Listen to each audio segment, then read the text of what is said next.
이번 수업에서는 크로모좀, 마이토시스, 마이오시스에 대한 설명과 지놈에 대한 간단한 인트로덕션을 하도록 하겠습니다.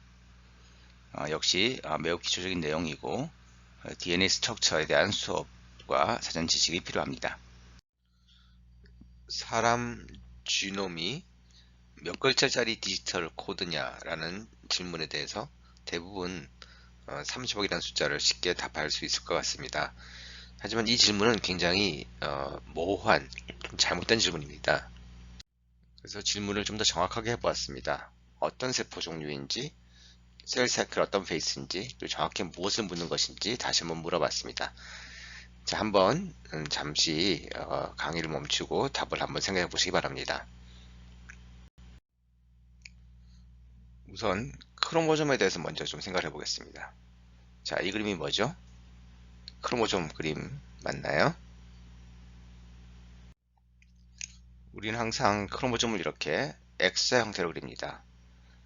두 개의 크로마티드가 센트로미어에서 붙어 있는 그런 형태가 바로 크로모점의 구조입니다. X자로 그리니까 마치 이렇게 교차하는 것처럼 보이지만 사실은 두 개의 크로마티드가 이렇게 살짝 붙어 있는 형태라고 보는 게 더 정확한 표현일 것 같습니다. 이 그림은 실제로 사람의 핵 속에 있는 염색체를 찍은 사진입니다. X자 맞나요? 저는 사실 예전에 이런 그림을 볼 때 좀 헷갈렸습니다. 분명히 크로마티드가 교차해서 X자 형태로 되어 있다고 하는데 이게 X자인가요?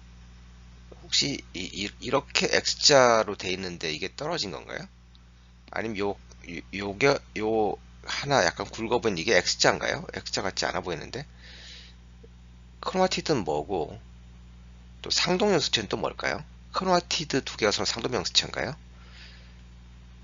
저는 이 DNA 구조부터 크로모점까지 구조가 예전에 학생 때 굉장히 헷갈렸습니다. DNA가 이중나선이고 이중나선이 두 개 있고 또 그게 또 페어를 이루고 뭔가 이렇게 자꾸 이런 얘기가 나오는데 잘 이해가 안 되더라고요.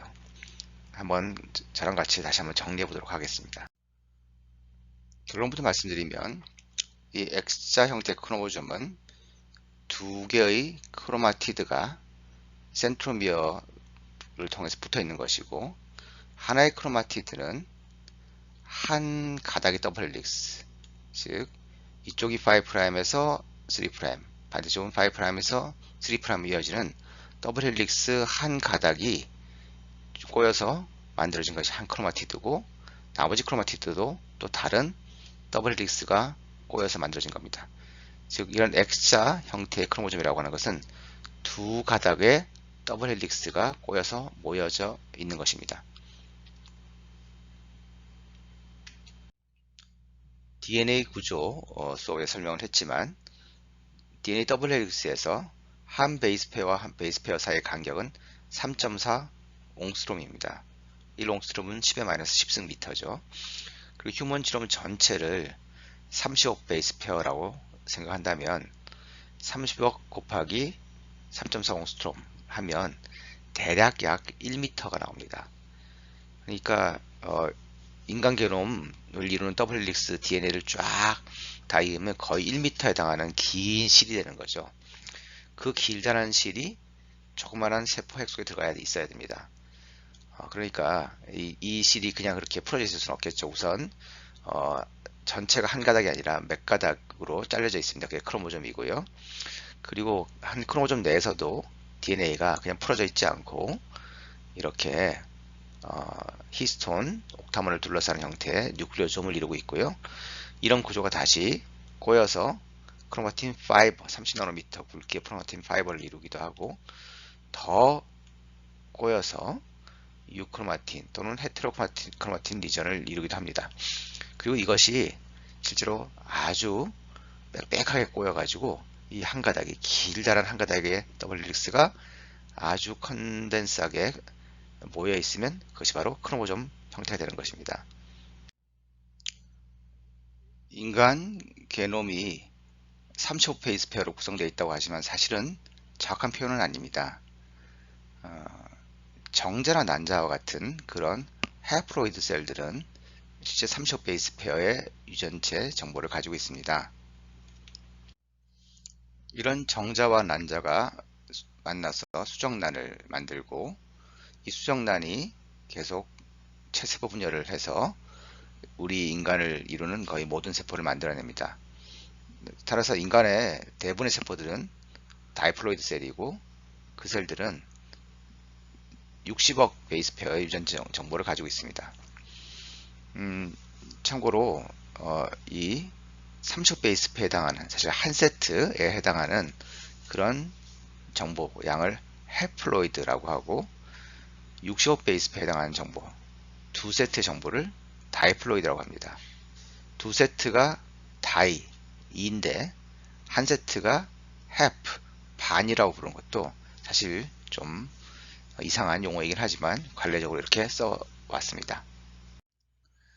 하나의 수정란에서 우리 몸의 모든 세포를 만드는 세포 분열, 즉 마이토시스에 대해서 한번 살펴보도록 하겠습니다. 우리 몸에는 한 세트의 DNA 더블 헬릭스가 있을 것이고 또 다른 한 세트의 더블 헬릭스가 있습니다. 하나는 엄마, 즉 난자에서 온 것이고 하나는 정자, 즉 아버지한테 온 것입니다. 이 둘은 비슷하지만 똑같지는 않습니다. 왜? 엄마랑 아빠랑 서로 다른 사람이니까 서로 다른 게놈을 가지고 있겠죠. 엄마 게놈의 일부와 아빠 게놈의 일부가 왔기 때문에 서로 다른 DNA 더블 헬릭스입니다. 보시면 비슷하지만 여긴 GC 페어가 여긴 AT 페어로 바꿔 있죠. 서로 다른 약간 다른 더블 헬릭스 두 세트가 우리 몸의 한 세포에 들어 있습니다. 이게 2N, 즉 다이플로이드인 상태입니다. 자, 이제 이 세포가 세포 분열을 하기 위해서 자신의 DNA를 복제합니다. 복제하고 나면 어떻게 되겠죠? 똑같은 DNA가 한 세트 더 생기겠죠? 4N인 상태가 됩니다. 요 30억 개짜리 한 세트가 다 모으면 한 1m쯤 되는 길다란 실이라고 생각했는데 사실 그런 실이 4개나 있으니 4m 정도에 해당하는 실이 핵 속에 있는 거죠. 자, 이러한 4m짜리 실을 서로 안 꼬이게 둘로 갈라내긴 상당히 힘들 겁니다. 그래서 세포 분열을 위해서는, 그리고 이 DNA를 정확히 반으로 나누기 위해서 이 DNA들은 컨덴세이션을 시작합니다. 앞에서 본 그림처럼 조금 더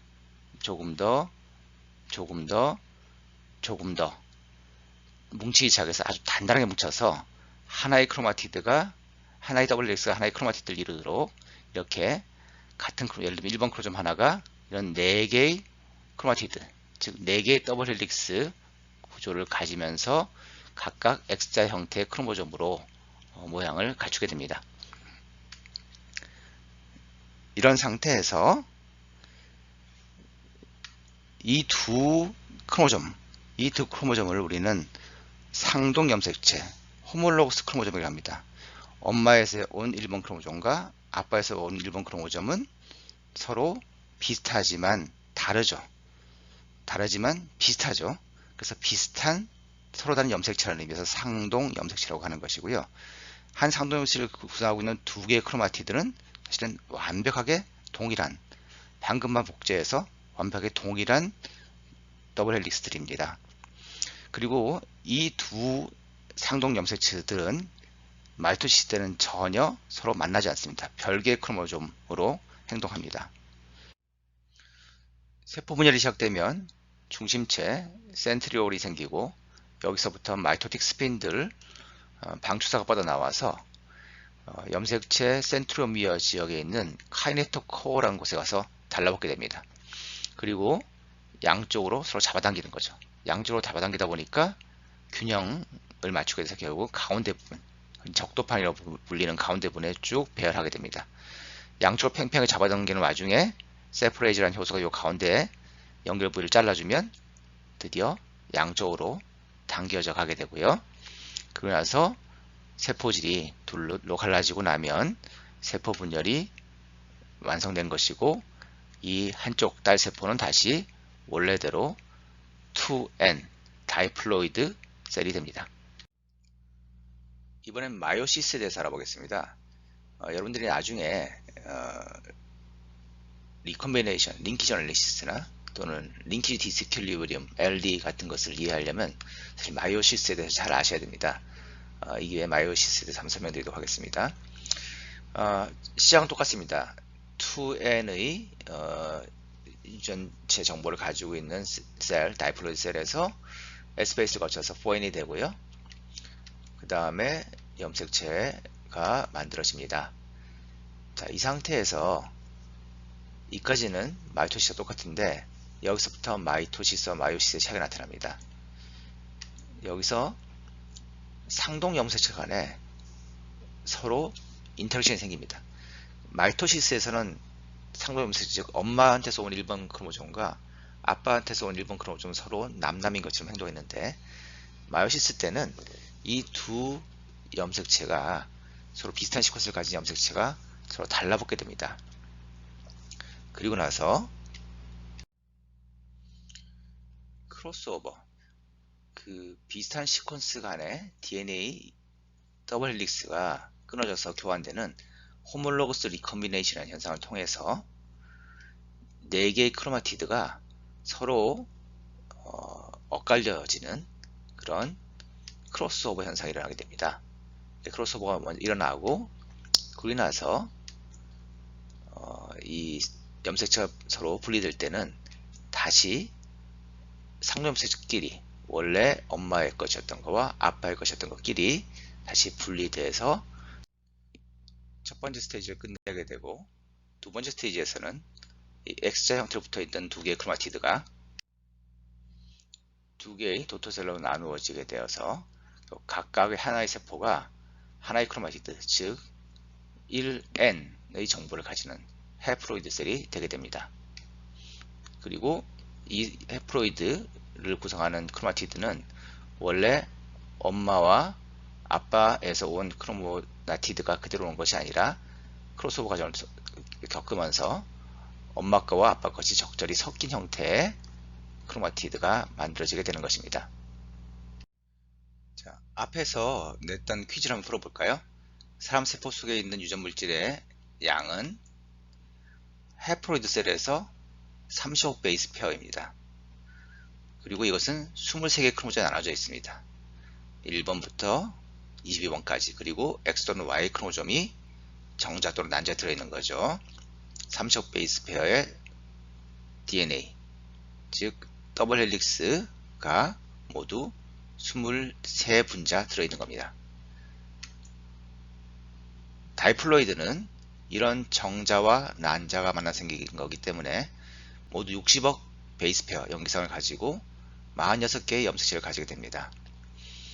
이런 더블 헬릭스가 46분자 있는 거죠. 셀 사이클을 거쳐서 S페이스를 거친 후 G2 페이스가 된다면 이때는 막 DNA를 더블링, 복제해 놓은 상태이기 때문에 모든 DNA가 2배씩 존재합니다. 그래서 4N이고요. 이때는 125 베이스 페어가 존재하게 됩니다. 자, 그럼 이 문제 답이 뭐죠? 자, 이 문제의 마지막도 함정이 있었습니다. 제가 베이스 페어를 묻지 않고 베이스를 물었죠. 120억 베이스 페어는 결국 240억 베이스를 의미하는 거죠. 여기 적혀 있는 모든 글자들을 다 읽어보면 240억 글자가 적혀 있는 겁니다.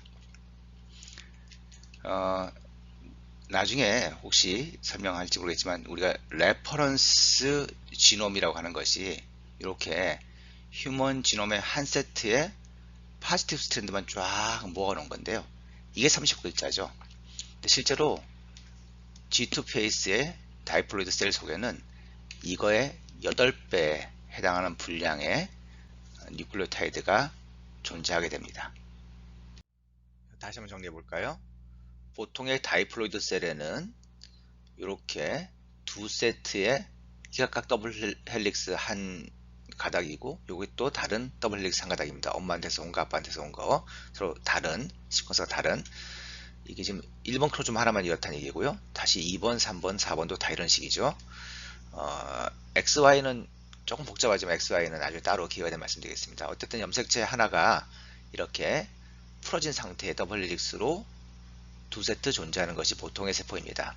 그리고 이게 마이토시스를 하기 위해서 먼저 S베이스를 거쳐서 G2베이스가 되면 각각 더블링이 되고, 이렇게 복잡하고 긴 실을 효율적으로 분리하기 위해서 얘를 꼬아서 덩어리를 만든 것이 이 X자 형태의 크로모좀입니다.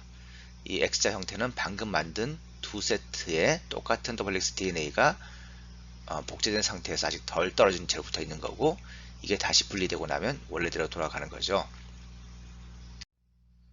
염색체를 왜 X자 형태로 그릴까요?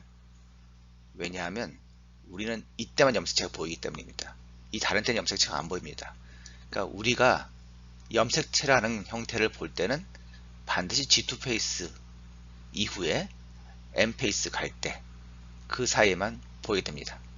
그러니까 염색체를 항상 X 형태로 그리는 거죠.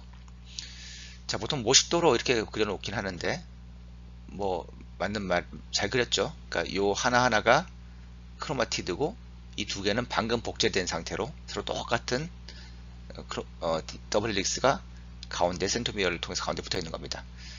자, 그런데 이 그림에서 약간 오해의 소지가 있는 거는, 한 세포 속에 존재하는 염색체를 다 그렸다 하면 이렇게 그리면 안 되죠. 이런 것들이 하나씩 더 있어야 됩니다.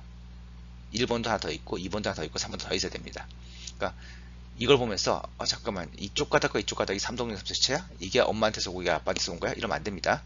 요 전체가 다 엄마한테서 온 거, 그리고 또 다른 한 세트가 아빠한테서 온 겁니다. 또 다른 그림입니다. 뭔가 크로마틴 형태가 꼬여서 크로모좀 형태가 된 것을 상징적으로 본 모양인데요. 사실 잘못된 그림이죠. 이런 형태의 크로모점은 존재하지 않습니다. 우리가 크로모점으로 보일 때는 반드시 두 가닥이 있을 때만 보이기 때문에, 사실 뭐 이게 두 가닥 표시한 건지 모르겠지만 이런 식으로 한 가닥짜리 크로모점은 없습니다. 그러니까 이런 그림 잘못된 그림이고요. 그러니까 이런 그림을 보면 오해하기 좋습니다. 자, 앞에서 봤던 사람 핵 속에 있는 염색체를 실제로 찍은 사진. 자, 이제 이해를 하시겠습니까? 요 하나가 엄마한테서 온 거, 요 하나가 아빠한테서 온 서로 간의 상도염색체이고요. 요 하나처럼 보이는 것은 사실은 두 개의 크로마티드가 붙어 있는 형태입니다. 흔히 우리가 X자로 그리긴 하지만 실제로는 X자로 잘 안 보이고요. 요 두 개의 크로마티드가 똑같은 크로마티드 두 개가 방금 복제된 상태에서 아직 분리되지 않고 붙어 있는 상태, 이게 실제로 우리가 보는 염색체의 실제 모양입니다. 그 X자로 그리는 이 상상 속의 그림과 좀 다르죠. 그래서 여러분들이 이런 사진을 보실 때 헷갈리지 않으셔야 될 것 같습니다. 자, 지금까지 크로모점 얘기를 한참 했는데요. 사실 뭐 꼭 크로모점과 연결된 것은 아니지만, 자, 우리가 지놈이라는 단어를 만들 때 지금까지 세포 내에서 뭐 베이스 페어 하나, 유전자 하나 이런 식으로 연구하던 학문에서 뭔가 세포 내 유전 정보 전체, N, 2N, 4N 이런 유전 정보 전체를 다룰 필요가 생겼을 때 그거를 지칭한 용어가 필요했는데, 그 용어로서 유전 현상의 가장 핵심 단위인 주인과 그것들이 모여있는 뭔가 덩어리 형태의 크로모좀을 합쳐서 지놈이라고 명명했습니다. 이걸 우리말로 번역하다 보니까 쥐에 해당하는 유전자와 크로모좀에 해당하는 염색체를 합쳐서 유전체라고 번역을 하게 됐고요. 유전체란 말이 익숙지 않아서 그냥 게놈 또는 영어로 지놈이라고 부르기도 합니다.